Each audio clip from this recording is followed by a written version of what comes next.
I'm pretty sure I could say with 100% confidence that there isn't anyone that I know, and especially the clients that I work with, that are not going to benefit from doing grieving work.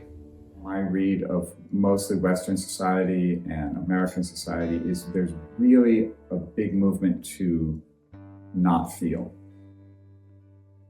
And yet feeling is the basis of aliveness. It's also the basis of thinking well, of being able to make really good choices.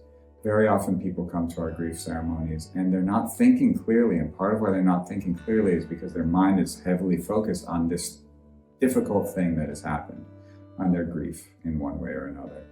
So having space to really be able to express that and then to come out to be able to think clearly is really important.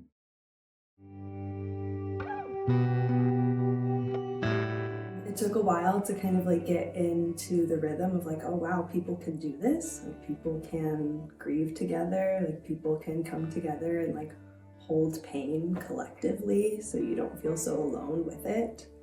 There is some talking, there is a bit of sharing people's story. But what we're doing isn't really so much about the psychology and the talking about it. It's actually very visceral, because emotions are something that we feel in our body viscerally. They're something that arise, and they're actually physical sensations. And so the grief ceremony is a place to be able to release those physical sensations in a good and healthy way. What a beautiful ritual for forgiveness and memories, and then the altar for the grief itself, made of pine boughs with candles and black cloth.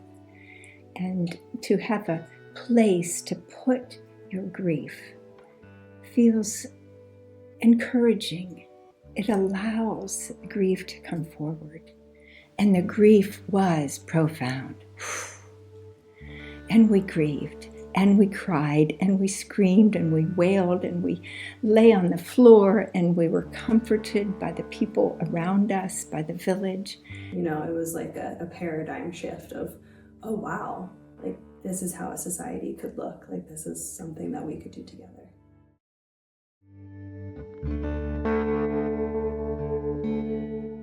Really check in with what kind of fear is stirring inside of them whenever they hear about community grieving. And is it a fear that's actually inviting you closer to yourself, that's inviting you into deeper intimacy with yourself? We spend so much time being conditioned to stay in our heads. And the real deep healing and transformative work, I'm not saying to throw out the intellect and the rationality and logic, that's important too. But without incorporating the body and the heart and the emotional body, healing and transformation, deep healing and transformation is not likely.